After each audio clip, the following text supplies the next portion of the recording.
Good evening from the new shed in West London. It's Monday, the 11th of May, 2020. I'm Stuart Hughes. This is the first edition of Bees Bulletin Live. Thank you so much for joining us this evening. The Bees Bulletin podcast has been running for a couple of seasons now. Thank you to everybody who listens to it and downloads it every week. It is very much appreciated.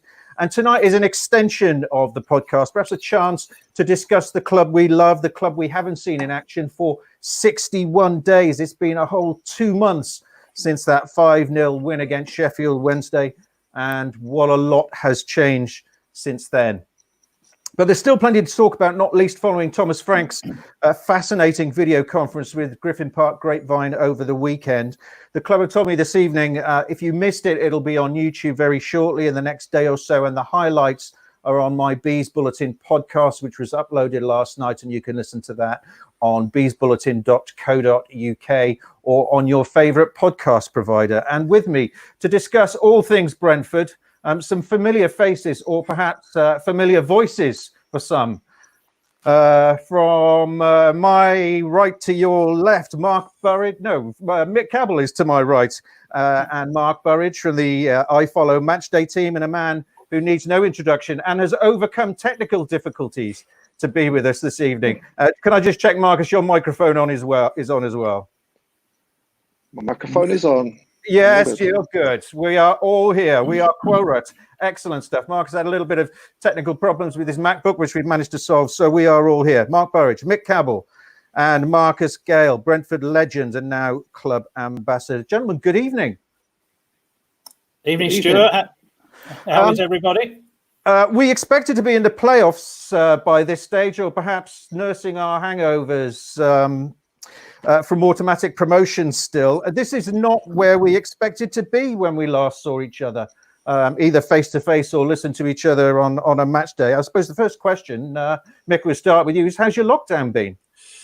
Lockdown has been busy. I mean, I'm still working, Stuart, so it's been pretty ordinary in that kind of routine kind of days. But I understand. I mean, we're safe and well, and that's the most important thing. I think it all came as a bit of a surprise, 5-0 against Sheffield Wednesday on 2 months ago, and everybody was just looking forward to the Fulham game. I think it was interesting. We kind of got rumbles on the Thursday that the Fulham game may not take place, and then Fulham sent us a kind of coronavirus kind of survey to fill out, and then by the Thursday night, I think Mark and I thought we were going to go and commentate on the game, and on Friday morning it was just not going to take place. And I think just the groundswell of how the virus was going and how the country was going, I think things just rapidly kind of gathered pace then. So it's been quite a surprise, and it's been very kind of strange and surreal. I thought that watching Thomas Frank on Saturday was a little bit like reigniting the passion. I think that was a really kind of good interview,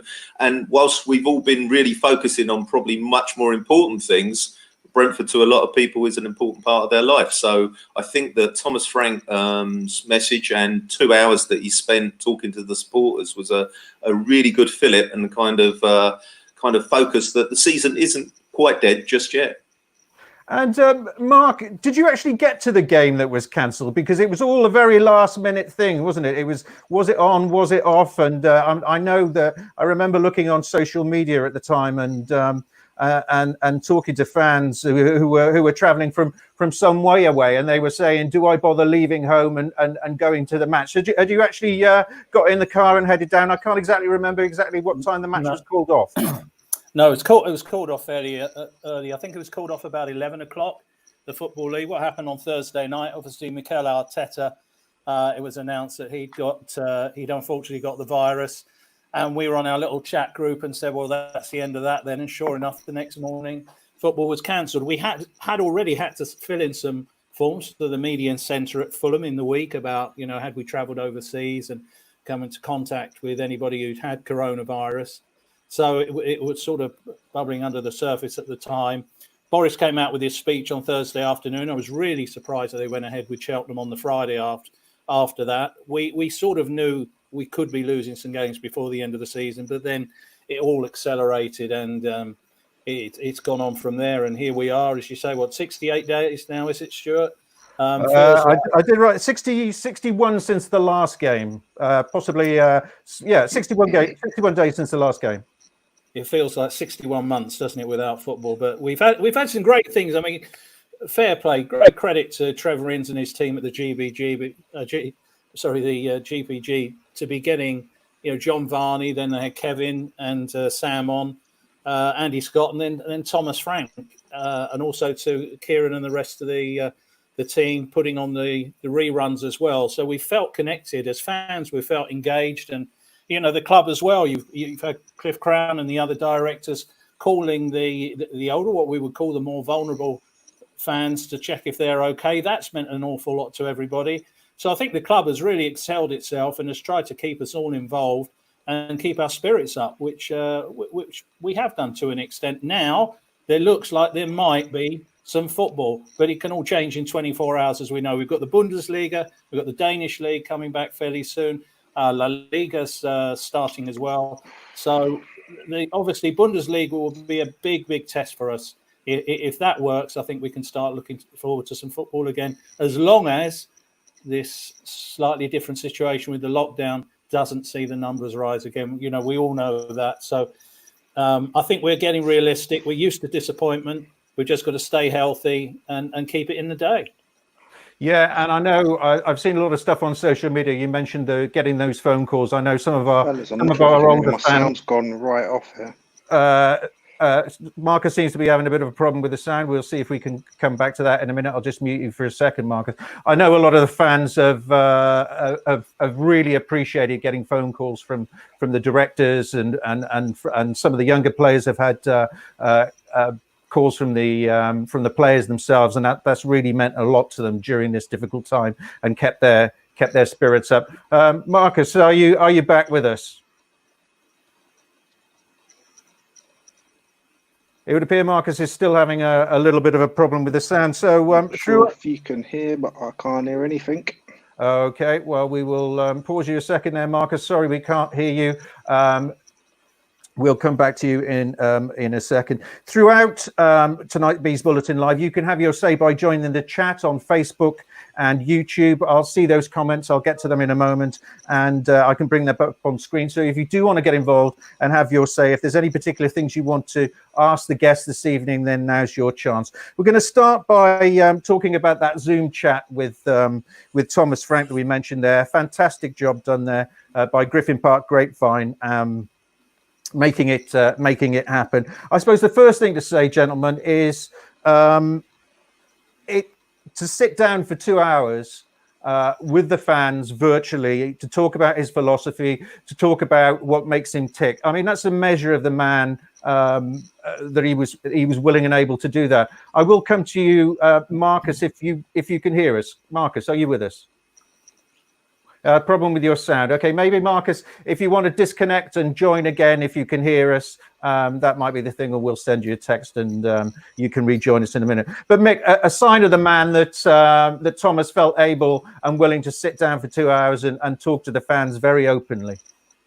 Yeah, I think it was very good for the supporters. I think it gives an insight into the workings of the club. I mean, to talk and sit and express openly your philosophy for 2 hours is a very difficult thing to do. I mean, you've really got to be candid in what he did, and he was very candid in what he said, and it gave Brentford supporters an insight into the man himself, the team that he runs, and the club that we support. I thought that it was very interesting from knowing him tactically to how the team play, and there was little snippets in there that I think that was just enlightening for supporters. Supporters go to a match day, they watch the team play and express themselves, and I thought that them 2 hours that Trevor arranged for Thomas to do a Q&A. I mean, there was no kind of editing on the questions that came through. Some of the questions that came through, I would imagine the Premiership managers would have rebuffed or just played a straight bat, but Thomas wasn't like that at all. He actually expressed himself very eloquently. It kind of gave credit to the appointment that we've made, and I came away from the meeting just thinking that Thomas Frank's a good fit for Brentford and Brentford's a good fit for Thomas Frank.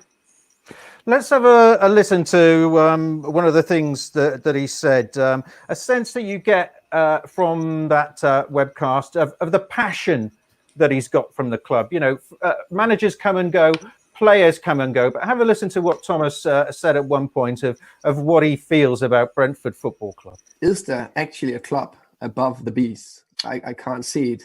Honestly, I think in any aspect, I think we are the best run club. I think Matthew Benham, Phil Giles, Rasmus Ankersen and the board, they're doing an unbelievable job in terms, and they just show how you should run a football club. I think, of course, the supporters are the best in the championship. Mark, it would be easy to sort of say that as PR. You know, it's the sort of thing a manager would say. But you sense with Thomas, actually, it was a lot more genuine than that. That when Thomas says, you know, this is the best club, these are the best supporters, he actually really means what he's saying. Yeah, he does, and I think the interesting thing is, you know, we could all hear. I actually have seen the transcript of it. I was out cycling in the heat on Saturday, and I'm looking forward to seeing the rerun once it's been done by the club. But he does talk about you know, how he first became involved with the club, how he knew through Rasmus, and you know, we know when Thomas was first at the club, he had a really torrid time when he took over, a really tough time, and the fans to an extent stayed with him. And I do remember that Bolton game, going to the ground thinking it's going to be quite toxic here today. And you got there and you felt from the off that everybody so wanted this man, who everybody knows he's the ultimate charming man. You really want him to do well. And the fans gave him that afternoon of their total support. And the team got the victory. And then we went to Bristol City, we went to Birmingham, and we dug out some draws when we were struggling a little bit with confidence. And the rest of the story is history. And there is a great engagement with him and the fans without any shadow of a doubt. Everybody loves him. You can see the players love him and respect him. And yeah, he fits in with what the club wants to do. And it just seems, you know, from the directors, the footballer who they get on at every level in this club, they've got what you call, I would like to call proper human beings, kind people, caring people. They empathize with the fans. They understand the fans. They know what the club wants. They know how it works, and they know what they want from the future as well. And Thomas has a phrase for it. We are a family broadcast, but he puts it quite succinctly as a no dickheads rule. And I think that sort of sums up rather more fruitily exactly what you're saying, Mark.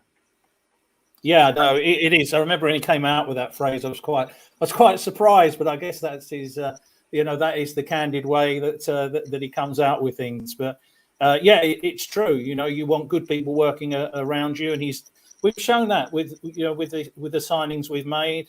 They've all been good characters. There's been, you know, one or two mercurial talents. We know with Saeed that he's needed some work at the start of the season, and we know how important Peter Gillen was in that. You know, everybody has a role at the club. Everybody fits in, and that's why it becomes such a very special family. Marcus, are you back with us? I'm not sure whether Marcus, can you hear us? We will keep trying to get hold of Marcus, but Mick, we'll go to you in the meantime. There's so many people who are messaging wanting to talk to Marcus and hear what Marcus has got to say. He's obviously having some technical problems, and maybe Mark, in between, you could text Marcus and tell him we're having problems, and we'll keep trying. But Mick, going back to what Mark was saying, it's easy to forget when you sit down and listen to Thomas talking over the weekend, after the way that he's turned things around, where, okay, we haven't played for 2 months, but we're on the verge of, at the very least, the playoffs. It's easy to forget what a torrid time he had when he first took over as head coach. And, you know, I remember sitting in the press room after some games when his future, after quite a short time, was looking a little bit dicey. Yeah, I mean, 1 win out of 10, Stuart. I mean, you know, how many managers survive that? I mean, it was just a torrid start. I mean, it started with the Bristol City home game. We come off the back of a very good performance at Leeds United under Dean Smith. Dean Smith then goes to Aston Villa. Thomas Frank comes in. Chris Mepham gets sent off, and they score in the last minute. If he would have gone to bed on the Friday night thinking about how his game would have gone, and if he'd have wrote that script, it would have been a nightmare scenario, and it was. And then up until December, you just felt that it was just going downhill. I remember the home game, something like the 8th of December at Swansea, and we were 3 down in half an hour, and you just felt for the man. You just felt the atmosphere in there was just turning against him, and people were starting to have doubts. They started to think that, was this man really all he was cracked up to be? And you have to say credit to the club. At no point did the club, even if they felt any pressure, gave any indication to Thomas that he was under pressure. He must have felt under pressure. 1 win in 10 games when you just go into a job is just one of them things where the spotlight's on it. We did the Birmingham game just after Christmas, and I remember that he went to Bristol City on Boxing Day just after the Bolton win, and he got a very credible draw at Bristol City. And we went to Birmingham, and all the press were just saying to us as the Brentford media team, do you think he'll last? Do you think he'll last? And you just say, well, Brentford, we give a manager a chance. We give a manager a chance to express and breathe, and he's done that. And what you saw was that January that he stopped the rot, he got some games, he changed the system, he tactically got it right for the time that he had it to play the results. And then we played against Stoke City in January, and we played football that was even better than Dean Smith's time.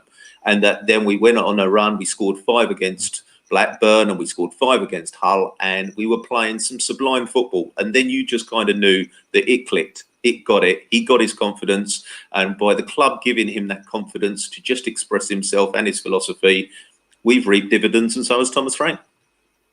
Now, gentlemen, should we give Marcus another go? I think he deserves it, doesn't he? Where are you, Marcus? We could. He can hear us. I've just got. He can hear us. Give us a wave if you can hear us, Marcus. He's there. Come on, Marcus. Are you muted or something, Marcus? No, he's not. We could hear him at the start, just not now.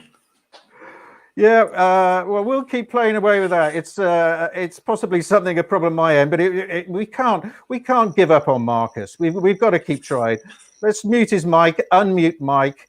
If you still can't hear us, I suspect it's something your end, Marcus, rather than ours. But I'm not. Is your volume turned down or something? Or check your camera and microphone. We'll keep plugging away. You know, this is not Sky Sports News. You know, there's the work experience boy behind the camera is doing his best. But we'll keep trying to get hold of Marcus because there's a lot we want to hear from him. But a question in the meantime from Patrick Sutton on Facebook, gentlemen, and I don't know who wants to take this one.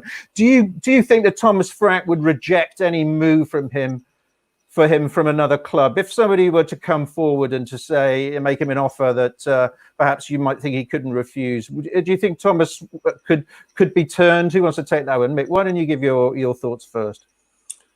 I think it's really difficult in that I think that Thomas would say, he gave a very eloquent speech on New Year's Day at Bristol City away.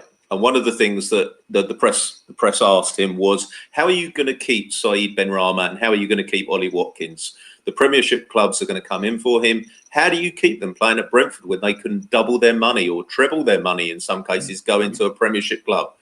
And he said very eloquently, why leave Brentford? Why leave Brentford when you're doing so well, having a lot of fun, playing football that, you know, as kids you wanted to play football, you're in. If you are good enough, you will get your move. But why move now? And I think that if Thomas is saying that to the players, why wouldn't he say it to himself? Yes, you can go and earn twice the amount of money, 3 times the amount of money.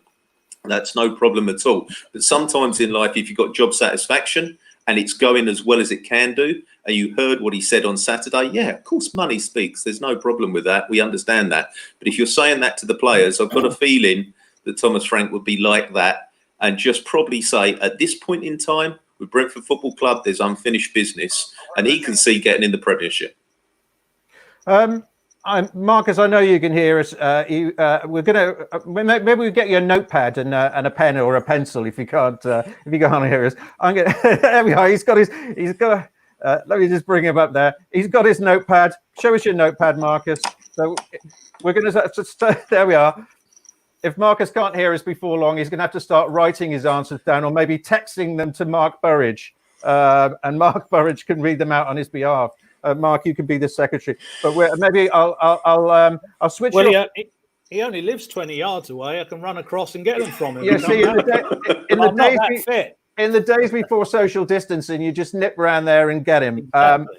Marcus, I'll remove you from the stream for a second. Maybe if you just check your phone. It does seem that it could well be something your end. I know some of the viewers are having problems. Others are doing fine. And hopefully we'll come back to you, because there's a lot of questions, unsurprisingly, coming in from Marcus. And I do want to give you a chance to answer them. So hopefully we can get to you in a moment. But Mark, that question to you.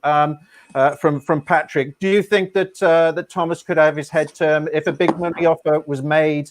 Do you think that he could be interested, or it does seem to me, at least, that he is committed to the Brentford project?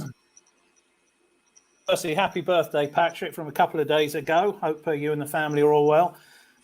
He's talked about Matthew Benham, hasn't he? He said, you know, he is the best boss. So you would gauge from that response that he wouldn't move. Mick makes a very good point. You know, we're old enough to know it's not all about money. It's about job satisfaction. It's how the family feels. He is, of course, from Denmark. If the chance came up for a big Premier League club, maybe he would take it. Maybe he wouldn't. But at the moment, you'd have to say he is very, very happy and will want to. If we get the chance this season, he will want to get the job done. And wouldn't it be quite something? Wouldn't it be very Brentford in it if we went up to the Premier League without any fans in the ground? Yeah, and that brings us to the sort of second talking point, the end of the season and when that's going to happen. The question we all want answered, and it does appear at the moment, at least, that it's a question that nobody could answer. It's a question that Thomas Frank was asked during his Griffin Park grapevine chat. Like anybody else, he doesn't know how things are going to end this season, but here's what he had to say. I think this could be everything between the season is cancelled. I think there's very little chance that can happen. To we are playing behind the closed doors for 8 weeks with the team and staff in isolation. To everything in the middle, including a one-game playoff semi-final against Nottingham Forest. If we're going to play Forest in a one-game playoff, again, we don't know how much we can prepare. Are we allowed to play a friendly? Can we only play 11 versus 11 with the team? So clear as mud then. Everything is open for possibilities. It could be lots more games. It could be straight to the playoffs, or it could be nothing at all. I'm hearing some feedback in my ear. So Marcus, maybe you can hear us and we can hear you now. Marcus, are you there? Marcus, can you hear us? Still no joy. It's going to be one of those evenings as far as no, still no sound. Okay, I think we're going to have to leave Marcus for now. But Mick, pretty much anything is a possibility. Playoffs, an end to the season, or nothing at all. What's your feeling about how it's going to go? My gut feel is that it might be just 2 games. I think that they look at it. 9 games is a lot to play and a lot to plan. Thomas was talking about playing 3 games in a week, and you've got 9 games to play. Logistically, it might be difficult, but it's something that they could definitely look at. But if you look at it, the most important thing is promotion. So if they go with the top 2 to get promoted and 1 from the playoffs, and they take the positions as they are, 3rd to 6th, I do think that there'll be a lot of kickback. There's only 3 points between 6th and the 11th. Bristol City are a point behind. Blackburn and Swansea and even Cardiff, you know, so there are teams there that are only 1 win away from the playoffs. So that may be some kind of debate there. But if you're going from what Boris said today, that from the 1st of June, that we might be looking at sports behind closed doors, then there is a window that can be done if there is a lot of logistical planning. Myself personally, I shorten the odds. Give me 2 playoff games. Give me a 1-off against Nottingham Forest and a 1-off against Fulham, and I'll bite your hand off. So I think Thomas is right. It could be 9 games. It could be 2. Hopefully, it won't come to none at all. But If you give me 2 games now, Stuart, I'll take them. Forest in the one-off, and then Fulham, and that'd be lovely days. And for those watching at home, if you've got views on how you would like to see the season concluded, obviously we all want to see it with the promotion of Brentford, but how you would like us to get to that stage, then do leave your messages on the chat on Facebook and YouTube, and we'll bring some of those up on the screen. Mark, how would you personally either like or expect the season to be concluded? I just want some end to the season. If it's the 2 games, to go for the 2 games, I would prefer, obviously, to complete the season as we would expect. Whether that'll be neutral grounds or whether it will be going to to your home and away, who knows? That will all be decided in time. As Mick has said, just take the 2 games now. If I was given the choice of, you take a gamble, 2 games now, or it's one or t'other, I would, or none at all, I would take the chance to get promoted, because whilst I wouldn't begrudge the top 2 in going up, if that they have been a class apart this year, it would slightly hurt me that Fulham would go up ahead of us, because I do feel we're a better side than Fulham. It would just hurt me, Fulham going up, Mark, so it wouldn't matter about whether they had more points. Now, neither of you have said it, and Marcus, Mark, Thomas said it was unlikely, but looking at the papers over recent days, although it seems to change almost from day to day, project restart, project no restart, concerns in clubs like Brighton over some of the players who have had health problems, but neither of you have raised the possibility yet of the fact that the season may not be completed at all, but that is still in the mix.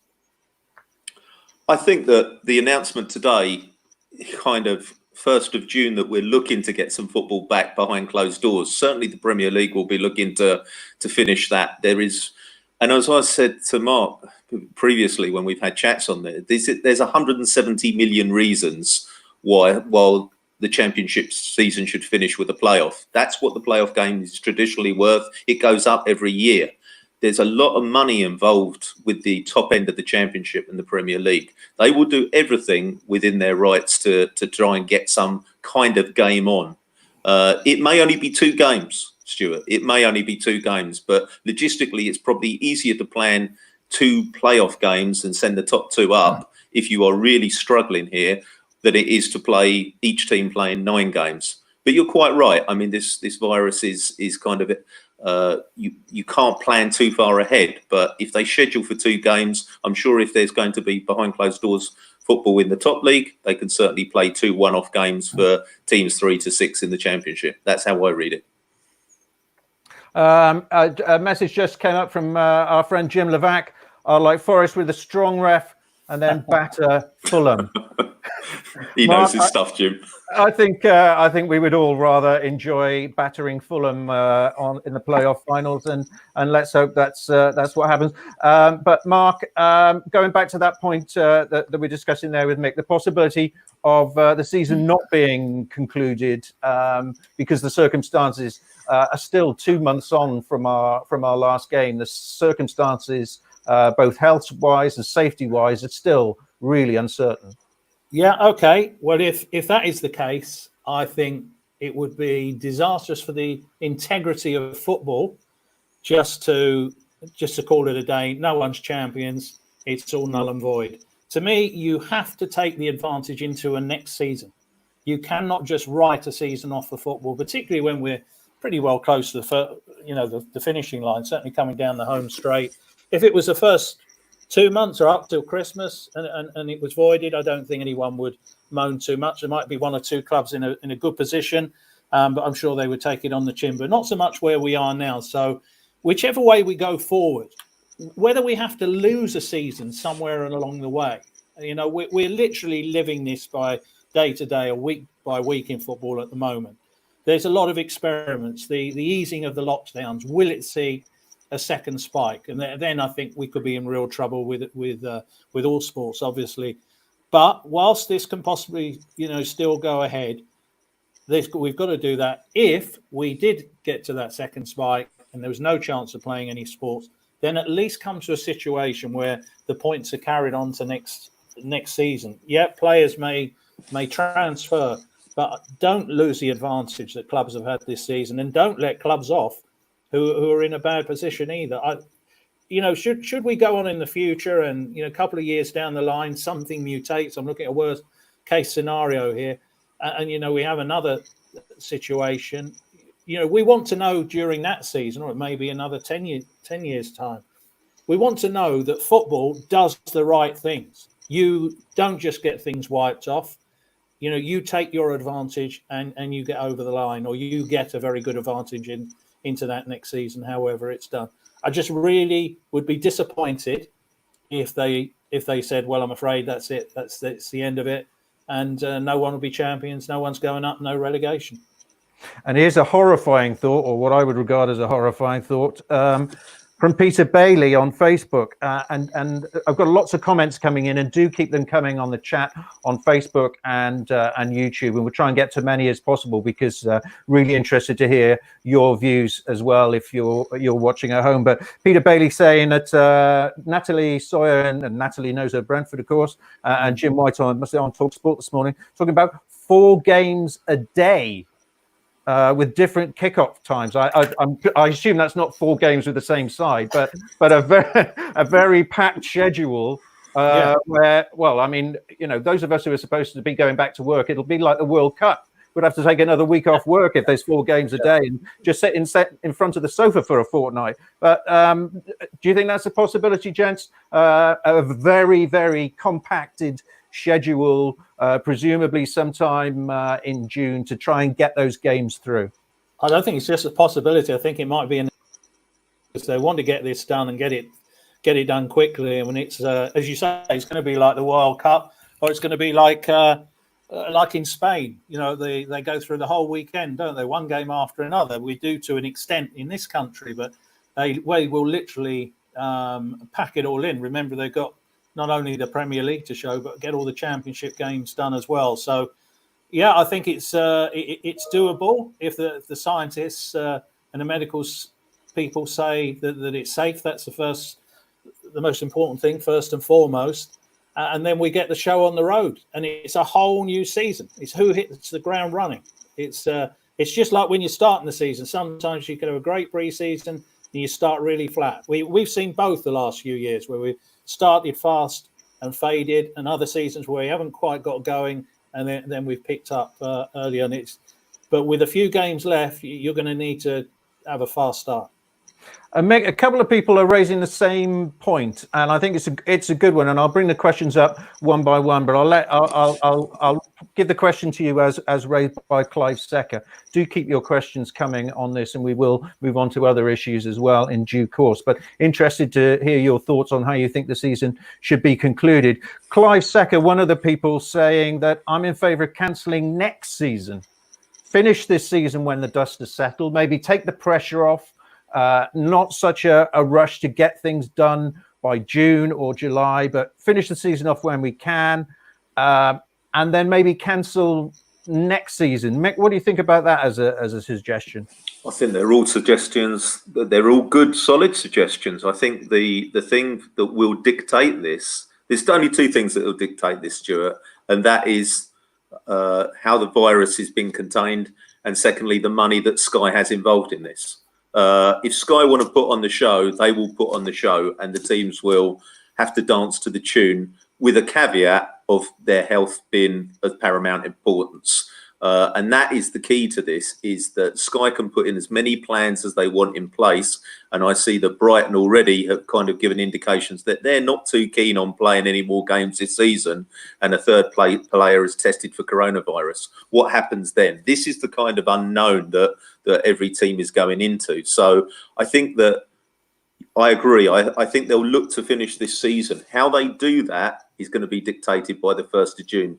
Thomas Frank said on Saturday that once they get the announcement that they'll go into a pre-season training, and I would imagine that would be 2 weeks before any games would even take place. I can't imagine that the players will go straight into a game within 2 or 3 days. There's got to be an element, as Mark says, of almost like a mini pre-season. The players are fit enough, but they haven't been match fit for 2 months. So you know, you've got to be careful of the players' fitness, and their health comes into effect here. So yes, you can finish the 9 games, and you can finish the 9 games over the summer. But I think Sky will be putting the pressure on because there's another season around the corner. Whether that's a truncated season, whether that's not as many games next season, that's again open for discussion as this whole new world starts to evolve around us.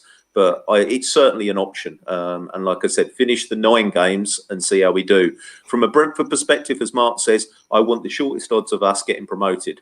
And if the shortest odds are 2 games, then I take the 2 games. If we have to play the 9 games, that's great, because I still think Brentford have as good a squad as anybody in the Championship. And we traditionally play football with the sun on our backs and the grass is green. So we've got nothing to fear with summer football. And I suppose one of the benefits, Mark, of this suggestion that a number of Brentford fans have been making of some kind of extending this season for as long as is necessary, and maybe filling out the schedule, which maybe would be good for Sky, with some kind of friendlies before the Euros, if they're able to go ahead, it would take some of the pressure off. Because, you know, Thomas was saying in his interview, I need 4 weeks to get the boys match fit again. I could maybe do it in 3. You're squeezing, your margins all the time, and there is a danger that the last thing you want is for somebody to get hurt during that period because the deadline that you've been set has just been too pressurized. If we extended things a little bit and said, okay, this will take as long as it takes, it does give you a bit more breathing space to protect the welfare of the players first and foremost, and also maybe, and it is a maybe, open up the possibility that when those games are concluded, fans could be in smaller numbers allowed back in stadiums again. Yeah, well, I think they're going to, Rick Parry has said when it's got to be done by, and it's got to be done fairly quickly. In an ideal world, finish the season.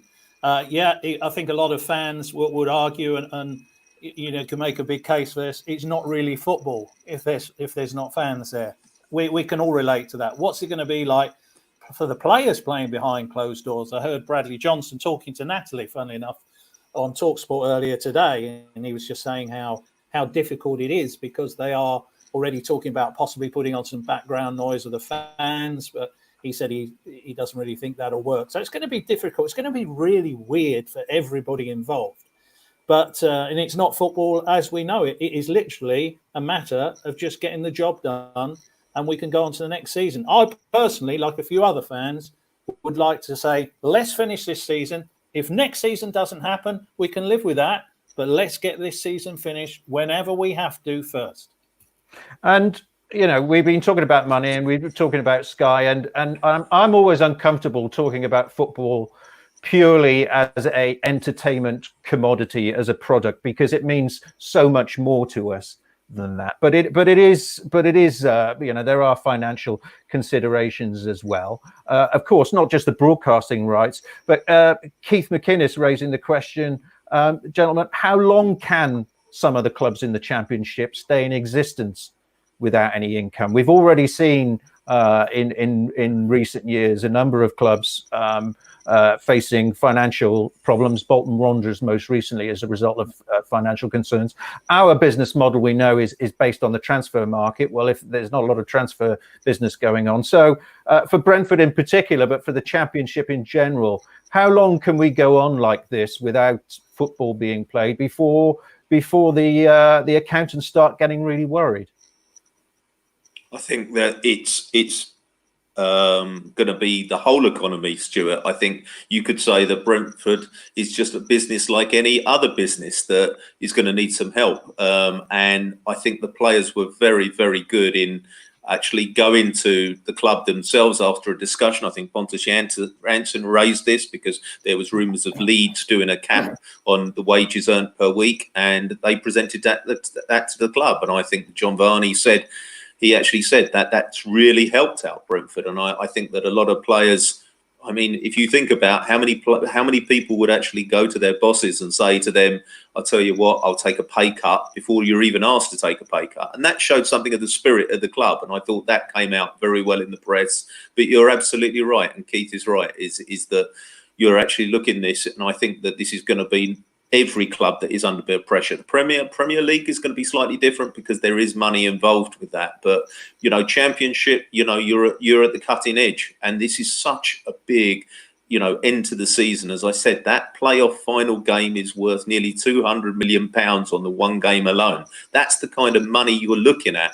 And if that's not going to happen, you know, there is going to be kind of, should we say, chasms in every kind of spreadsheet that's going up and down every football club's accountancy department. So, yeah, it's a very relevant point. And, you know, you can't actually say how many clubs are going to go. I really do fear for clubs in League One and League Two. I really do. There are some there that are on the precipice that may not survive this. We've been talking about the league more generally. Let's move back to Brentford in particular, because that's the club that we love. One thing that occurred to me when Thomas Frank was talking over the weekend is that he was talking from his kitchen in Denmark with the box of Carlsberg just out of shot there. If I was his cameraman, I would have suggested maybe he moved the Carlsberg out, or well, if he didn't move it out of shot, at least got some sponsorship from Carlsberg for showing it. But one thing that has occurred to me as a result of Boris Johnson speaking yesterday is the quarantine situation. Sergi Canos, I think, is in Spain. Thomas Frank is in Denmark. We are reaching a situation where even if the season is resumed, you know, a few weeks from now, Thomas Frank talking about 3 or 4 weeks training needed. It could be that the players have to be in quarantine for 2 weeks. So have you got any thoughts about how that one is going to be resolved? Because, you know, aside from the sort of financial and all that sort of logistics, we've got a real physical issue there. How are we going to get the players over here? Doesn't the quarantine start from the 1st of June? Have I got that right or wrong? Maybe some of our well, I thought it was earlier than that. So, it may be. So basically, if you were Thomas, you would be saying to your players, you're going to have to get back in the country ASAP and sit tight. I would have thought that they are probably looking by the weekend as the absolute latest to make a decision on when they come back. And of course, if they are going to be quarantined and we're going to be starting sort of mid-June, then you would want them back in the next week, wouldn't you? Deborah is saying that Sergi's in Brentford, Matthias and Emiliano back in Denmark too. So not surprisingly, a number of players are not in the UK. And, you know, many of us live in the West London area. We're used to hearing planes flying overhead from Heathrow. There's not a lot of those. So getting maybe chartering a 747 to Copenhagen might be the answer, and getting the Danish contingent out because the club's going to have to move pretty quickly. They're dealing with a lot of unknowns. It's not surprising that they sent the players back to their families, Mick. But if this season is going to be concluded, however it is concluded, then those boys are going to have to be back and be ready. We know that they've been training. We know they've been keeping at their fitness levels and sharing the data with the performance coaches and so on. But they're going to have to be here and ready, because things could change very quickly. Yeah, I think you touched on every relevant topic there, Stuart. They will plan. If we're looking at June the 1st, I would imagine that Brentford are sitting down tomorrow and probably sitting down with all the players that are in Denmark and Pontus been in Sweden, and saying, you know, we'd like you back, and if you're going to quarantine for 14 days, to make sure that you're available from the 1st of June onwards. Once they're available from the 1st of June, that's 14-day quarantine time. Thomas has already alluded to the fact that he's in constant contact with the players that are not based in the UK at the moment, and they've got fitness programs for them. They're training at home, and that will continue even in quarantine. It's not going to be that they're locked up and they won't be able to exercise. So they're athletes. They look after themselves. So I would imagine that the only thing that would slightly concern is the sharpening up on set pieces. And one of the things that Brentford are very good at is set pieces. So a lot of that is going in from the theory to the practice. So it would be kind of swatting up on the theory, what we do well, and then actually getting into practical once we get to the 1st of June, if they're going to do behind closed doors. So I'd imagine they've got every eventuality covered. That is the planning of Brentford Football Club. So I think that they'll be one step ahead. And as Mark says, they'll probably be looking to have the outside the UK players return to London to go under a 14-day quarantine so that they're available for the 1st of June. And Peter Bailey has just suggested, I've got in my head, as a result of Peter Bailey's suggestion, some kind of wacky racist situation. He makes the point, which of course is right, that you can travel from France. Boris Johnson had a conversation with President Macron after his speech was on TV last night, and I got an email from Downing Street to say that that France and the UK are still able to travel between each other. I'm not sure what the wacky racist route from Copenhagen to, let alone Algeria, if Saeed is in Algiers, what the route to Paris and then Calais would be. But I think maybe Brentford will be getting their route planners out and working out that if they can't get back by normal route, maybe they could find a way of getting to France. Let's move on to the next thing to discuss. As I say, you can have your say on any of the issues via Facebook and on YouTube chat, and we'll bring up as many of those as I can. The next thing, of course, the other great unknown, as well as the season, Griffin Park. WHITHER Griffin Park is how I've described this section. It wasn't raised in Thomas's video conference. He probably doesn't know how we're going to be saying farewell Griffin Park, but we had such a crescendo building towards that Barnsley game, which we were supposed to be enjoying just over a week ago. We all want to say goodbye to Griffin Park in some way. So what's your feeling now, gents, about how we will say Griffin Park? We've been counting down that calendar on the side of the pitch behind the goal. We've been buying the merchandise. We've been buying our season tickets for Lionel Road, and that's the other great unknown. Your thoughts on WHITHER Griffin Park? Mick, we'll start with you. Oh, such a difficult one, Stuart. I mean, you know, you can't have a mass gathering at the moment. I'm sure the club have got this in mind. Everybody wants to say goodbye. Everybody wants to have one last look around the ground, and I'm sure we will all get that. How we get that in a mass gathering, I don't quite know at the moment. But, you know, if you think about, you know, would you want your 10 minutes around Griffin Park? You know, could we actually logistically do that, open up the ground to have, I don't know, when Boris would say that we could just have, you know, up to 20 people in a socially distanced way or whatever, the club could actually have us go around the ground and have one last look at the ground and mementos and stuff like that. It's really open up in the air at the moment, but there will be a way of doing it. You know, the new normal is that we've got to get back to normal at some point. Whether that's seeing a game, you can't see that certainly this side of the early part of the summer. So what you have to say is that Brentford will do something that we will all get a chance to say goodbye to Griffin Park. I'm absolutely confident on that. Do have your say, because I'm sure everybody watching on YouTube and Facebook will have their own ideas of how they'd like to say farewell Griffin Park. All of us want to see it in the stands as we expected to. The likelihood of that happening now is pretty low, but do let us know how you would like to say farewell Griffin Park in whatever way we can, given these vastly changed circumstances. But Mark, to you, what are your views about how we will be able to say our farewells now? Well, the club will undoubtedly do everything it can do to make sure that the fans get the opportunity, but that may not arise in the way we want to. We'd obviously like to see one more game there. The Barnsley one was taken away from us, and I knew a couple of weeks ago that there would be, there would be some fans making their way down to the ground on the last day who were local and just wanted to walk around. It was a nice sunny day by the looks of it, and it's almost like attending a funeral, isn't it? And paying your last respects. Everybody wants to do that in some shape or form, but the club will no doubt do all they can, but I think it's too early at this stage to say what that will be. And I think, for me personally, I think the thing that is particularly sad, obviously it's sad for us all emotionally, a place that we've invested so much time, energy, have got so many good memories of. But one thing that I've seen from a number of people on social media, and it's a sign of the times that we're living in, there's a lot of people who have had generation of their families who've been going to Griffin Park. They've gone with their mum and dad, with their grandparents who are no longer with them. And a big part of the farewell Griffin Park was that family aspect and paying their respects to those people who couldn't be there.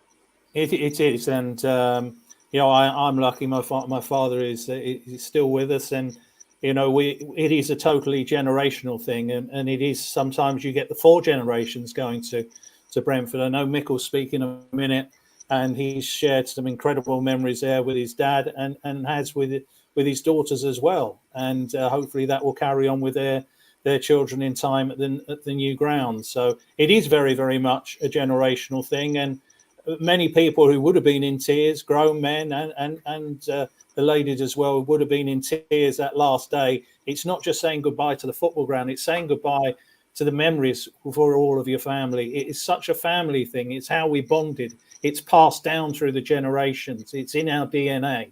We had no other choice. We had one club, and it is one love. And it's an addiction of which there is no recovery from, and it's one that we are all grateful that there isn't. But Mick, I get the sense that, you know, the club were talking even before lockdown about how we were going to say farewell Griffin Park. Obviously, it was going to be with the Barnsley game, but there was an awareness that the ties run deeper than that. I've got no doubt that the club will be finding some way, not only for the fans, those of us who are fit and able to go to the games, but also to pay some respect to those who are no longer with us. They're aware that it's an emotional day for people who will be very aware of those that they've spent many years on the terrace with, who can't be with them. Yeah, I mean, I think the guys that are making the comments that are coming through have all got very good ideas. You know, a game between legends or some ex-players, if we ever get to the situation. And let's look positive tonight. You know, if Boris is looking to have hospitality and cinemas open in July, let's not lose sight of the fact that we could. But you have to say that if it isn't, you can have a proviso as well. And I think that everybody that's listening to this or tuning in tonight would actually give anything to have 10 minutes standing in their old place on Ealing Road, or whether it's sitting in their seat in the paddock or sitting in my old seat in the New Road, and you just sit there for 10 minutes, just linger just there, and maybe walk across to the centre circle and just have a look on the centre circle. That would be a fitting thing. If we can't have a game, the club can do it. The club have done brilliantly at Lionel Road by making reservations for 800 bookings for us all to book our season tickets in a safe, almost like a socially distanced way in actually how we've reserved our seats at Lionel Road. And they did a brilliant exercise about how to choose your seat. If we get some logistical planning here, if we can't get a game together, if we can just go and stand in our seat for 10 minutes, just have a look around and just go to the centre circle and just have a look round. You know, as Mark says, we need to say goodbye, and I'm sure the club are very sensitive and very aware of that, and will make some plans. Yeah, I mean, one thing you're absolutely right about with the season tickets. You know, one thing that a lot of the fans have been saying when they were getting their season tickets is how smoothly the reservation centre went. They had some email system where they could go in and get their meeting and have their VR goggles on and so on. It doesn't seem beyond the realms of possibility, depending on what happens in the coming weeks, that some kind of booking system for those who want to say goodbye. Obviously, it'll need to be managed. Obviously, it'll need to be socially distant, but some way that people can get into the ground, because all those streets, New Road, Braemar Road, they're narrow streets. You're not going to want queues and queues of people around the block. It's a residential area, maybe not fair on the local people, but some way of allowing people into the ground one last time. I'll just run through some of the messages, because there've been a lot of them coming in, and it's interesting to see your views on how you would like to say goodbye to Griffin Park. Deborah Ann saying she believes we will get a chance to say goodbye, even if it's a friendly or a few fans gathering in the stands and on the pitch. Would be heartbroken if not. I think we all would be heartbroken if we don't get one last chance to get in there. Jimmy Moore saying the way you say goodbye would be to have a friendly with a mixture of first team and old players.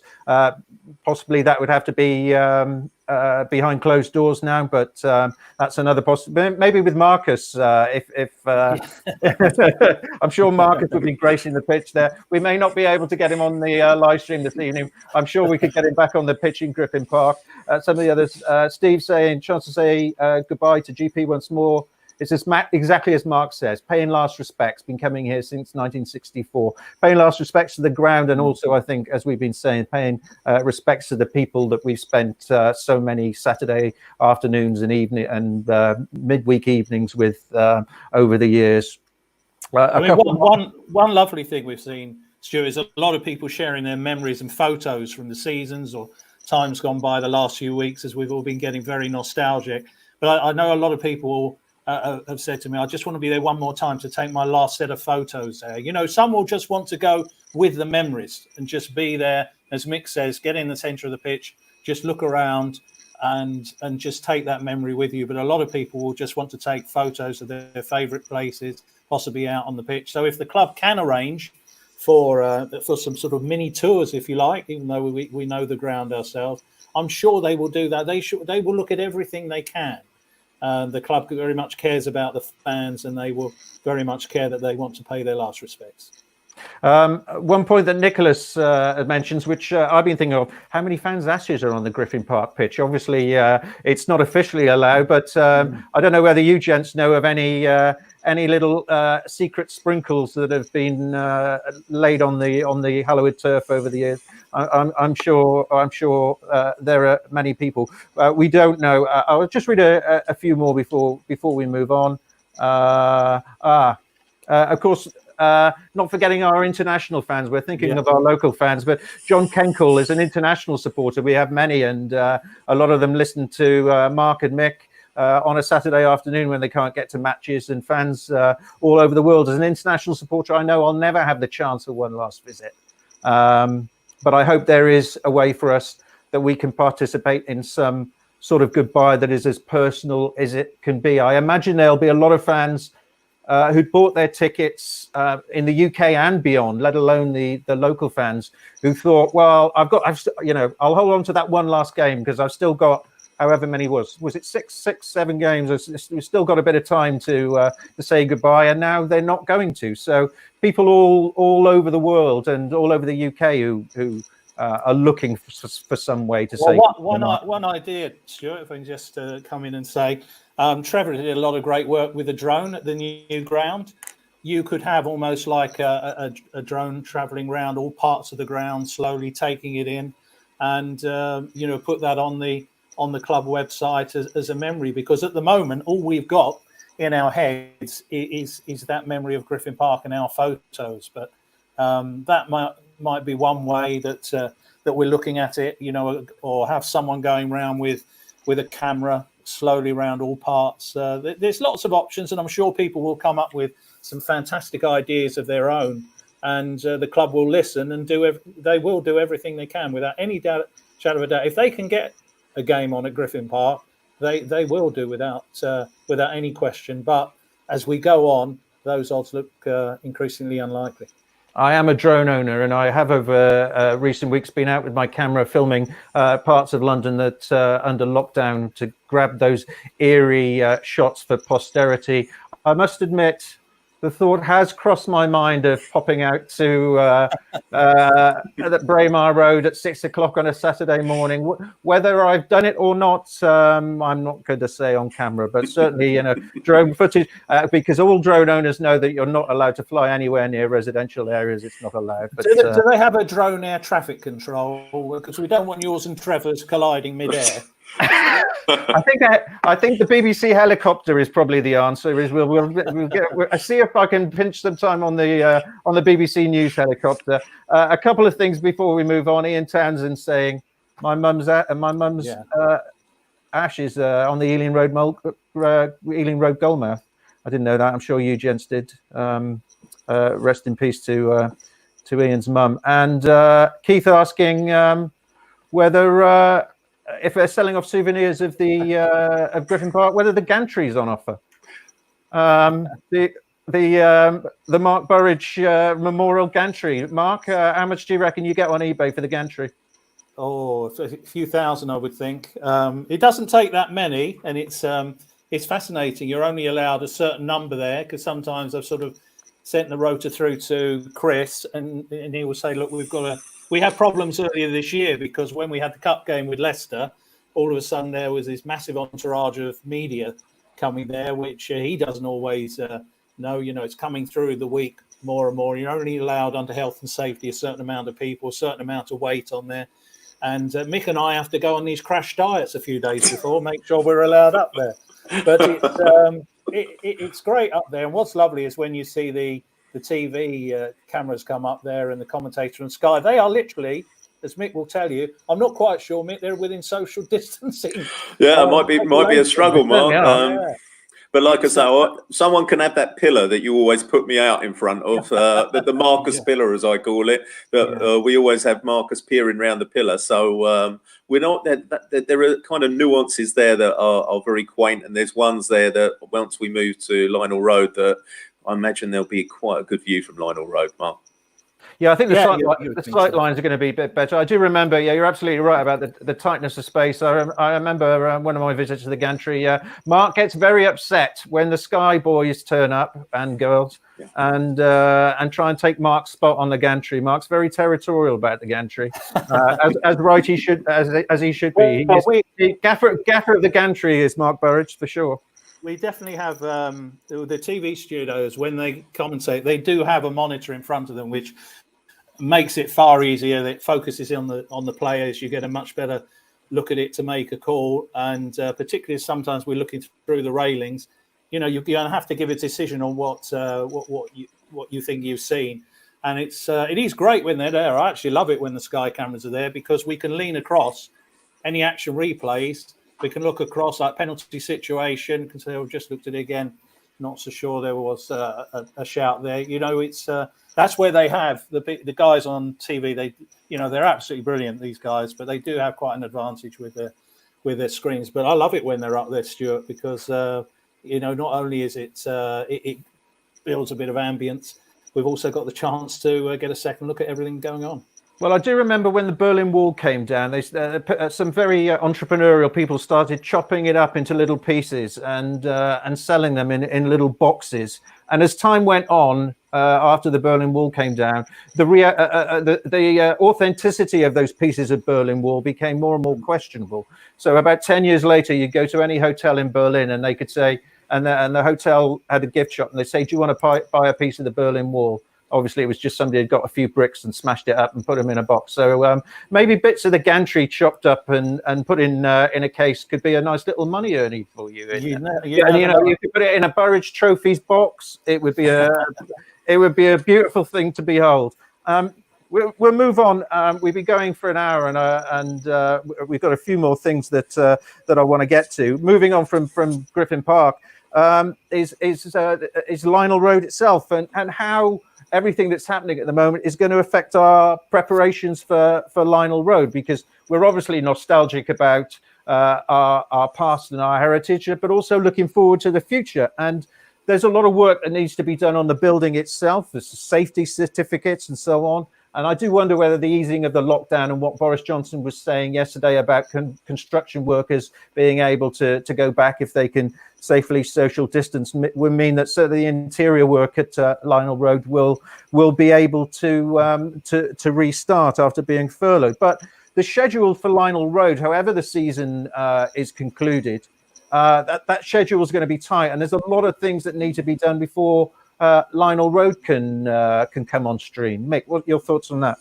Yeah, certainly so. On any construction program, that would have been put back 4 weeks, probably 6, 7, 8 weeks now. So wherever we were with Lionel Road, you've probably got a 2-month gap. And with construction getting back with social distancing, you've probably got to add a couple of weeks than that. So you may be, even on internal works, you're probably looking at certainly 2 months later than you were probably in a position to do. So I'm thinking that August will probably be tight, and you have to do your tests. What will be interesting is, do the rules change if it is going to be behind closed doors? So we start a new season in August or September, or whenever we start the new season. If it is behind closed doors, will they be allowed to play at Lionel Road? I'm sure they would be, and I'm sure they'd get the necessary safety certificates to do that.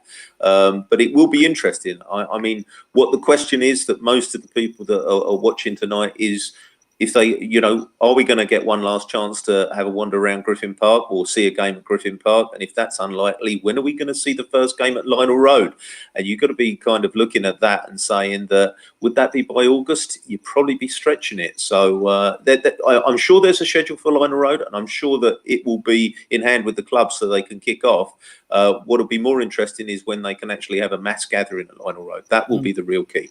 Mark, your thoughts on the scheduling, either behind closed doors at Lionel Road or with a smaller number of fans or a full house? How's everything that's happened over the last 2 months? How do you see that affecting the transition to our new stadium?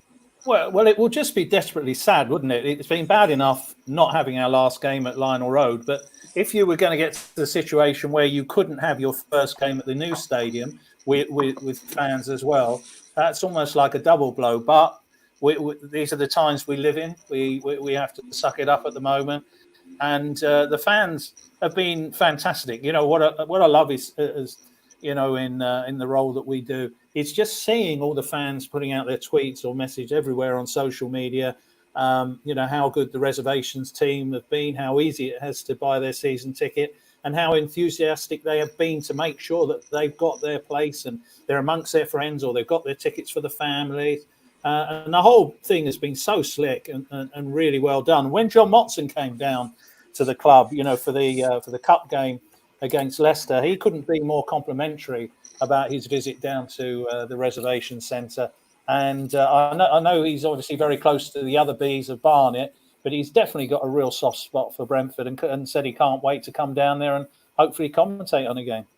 Yeah, and as Ralph points out, it's something that fans have asked quite a lot over recent months, understandably. And Ralph points out that we don't leave Griffin Park until the new stadium is fully certified, Mick. I haven't seen the chapter and verse in the contracts, obviously, but there is a clause, as I understand it, in the whole bill that means that we can't be left without a stadium until the new stadium's finished. The old one is still our home.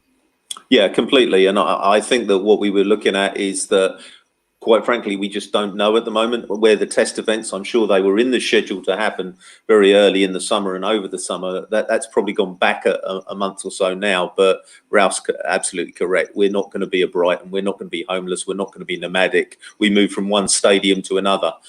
We were hoping to do that for the first week in August. Whether that changes, we don't know at this stage. But what we do know is that we'll be kicking off at Lionel Road soon. And hopefully we will see something at Griffin Park. We'll get a chance to say goodbye to Griffin Park. Gentlemen, before we close, I've called this final section Extra Time. A chance for you to have your final say on everything we've talked about, perhaps some things we haven't talked about. I haven't gone in too deep about the mechanics of the football, the players, because we haven't had a lot of football to talk about. So it's slightly hypothetical. But Mick, your thoughts about the season so far, the games to come, and the future for Brentford more generally? I think the future for Brentford is very bright. I think that we've seen over the last 7 seasons that the club is just growing each time. It's just improving season after season. The quality of football is just fantastic. I think that what you see is a togetherness with this club, is that we all feel part of it. We've all been through the bad times. Most of us have seen football that has been quite ordinary at times, but we kind of get it. We all know about this, and this makes the good times a lot sweeter. So you kind of get the feeling that we're going to go to the Premier League. It's not a case of if, but it's a case of when. And so if we don't get up this season, that we're going to be knocking on the door with the kind of quality of players and the recruitment we've got and the management structure and the new stadium. I mean, it just trips off the tongue. It's just a positive, a positive, a positive, a positive. And for everybody tuning in, it feels like we're in a world that's kind of just gone on pause at the moment, but things will get back to a kind of normal, and you will get to see Brentford play football again. And if they play football anything like that they've done in the last 9 months, then we're all going to enjoy watching that. So there are good times ahead. It may seem the world is on stop at the moment, but I think that everybody tuning in craves a bit of Brentford in their life. And like I said, when it comes back into our life, it will be like an injection of blood going through the veins. So I look forward to that day, Stuart. Everybody needs a bit of Brentford in their life, Mick. I think we would all agree.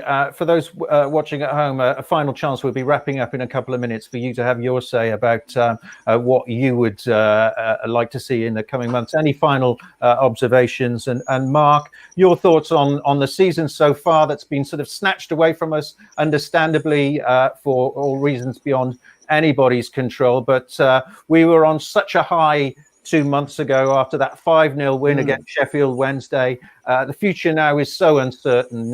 Your thoughts for the club and for our future? Yeah, everything is so uncertain. It's just a really strange time in our lifetime. We could talk about it all day, couldn't we? But, you know, from a football perspective, I look at this season and I've actually rerun that last 12 minutes against Millwall about half a dozen times, and every time I watch it I get excited, and you know, it's myself, Marcus and Louis doing the game, and it's not because I want to listen to myself, don't want to do, it's just the whole excitement of, you know, we're fans first and foremost, and you know, seeing those goals going in, reliving it, and that really kick-started our season. We went to Swansea on the Tuesday or the Wednesday and put in undoubtedly the best away performance we've ever seen from Brentford since they've been back in the second tier. Then beat Queen's Park Rangers in the game that's being shown tonight. And we gave ourselves a sort of platform for better things. We haven't been overly consistent, but to me, we've just been getting slightly better, had a little dip, and we're ready for a great end to the season. It's now starting all again. It's all going to be about fitness, mental strength. We've got the technical ability. We've got the individual brilliance. There's players coming back who will strengthen. So we've got a lot to be excited about if we're given the chance. But the one thing that really excites me as a fan is this period of lockdown. I feel the fans have had a chance to become even closer. We've had all the great interviews in the afternoon, Saturday afternoons, put on by the GPG, and also, you know, the club helping out as well. People giving up their time, sharing the memories of Griffin Park, all feeling quite melancholy about it. But I think it has grown the fans even closer together. And I really do think this will be our season. I do think we'll be in the Premier League next year. If we do, let's hope we don't draw Manchester United or Liverpool or whenever those games in the early part of the season, because we all want the chance to enjoy those together. But hey, wouldn't it be Brentford? It would be so Brentford. All the things that have happened in the past. You know, one of the things I love about Brentford fans is the majority of us have had the tough times. Chris and I did a game at Peterborough where we lost 7-0. So when we're doing the games where we're beating Luton 7-0 this season, you know, we're quite humble and grounded that we've been on the other end of it. So what we're seeing at Brentford at the moment is just we're living the dream. But there's better times ahead. It's all a little bit of a nightmare at the moment, but it'll come good. And I can't wait to see them playing again like the rest of you. Gentlemen, thank you so much. Unfortunately, Marcus Gayle got stretchered off after 3 minutes due to the technical gremlins. And maybe you can socially distance through the window, Mark. As he lives around the corner from him, and offer my apologies. We had a lot of questions for Marcus, and of course, unsurprisingly, so many people with questions and just wanting to say hello to Marcus because he's such a club legend. So apologies to Marcus that we didn't make it. We'll hopefully bring him back another time. I did bring Mark has seen this. Mick, I don't think you have, but we may not have had Marcus here for real, but we've got mini Marcus. This is the Marcus Gayle. Let me just bring it up. It's got the wrong strip on, Stu. It has got the wrong strip on. This is the Marcus Gayle minifigure that I bought off eBay with his AFC Wimbledon strip on there. So Marcus may not have been able to join us for real, but he's here. He's most definitely here in spirit. Mark, Mick, thank you for joining us this evening for the first Bees Bulletin. And most importantly, of course, thank you to everybody who's tuned in and given your thoughts and comments. As Mark was saying, the sense of community is stronger than ever during lockdown. I think the club has really brought us together and given us a hope in some pretty dark times. So in the words of Vera Lynn, we will meet again. I would say don't know where, don't know when. I think we do know where. Well, it's going to be one of two places, the where but we certainly don't know when. I hope you've enjoyed the discussion. You can keep the conversation going on the Bees Bulletin Facebook page. A little plug, the Bees Bulletin podcast at beesbulletin.co.uk. Putting up new pieces there as things arise. Like there's if you want to hear more of the Thomas Frank interview with Griffin Park Grapevine, the highlights are on there. And whether it's at Griffin Park or Lionel Road or maybe virtually here on the next Bees Bulletin Live, we hope to talk to you again soon. So thank you very much and enjoy your evening.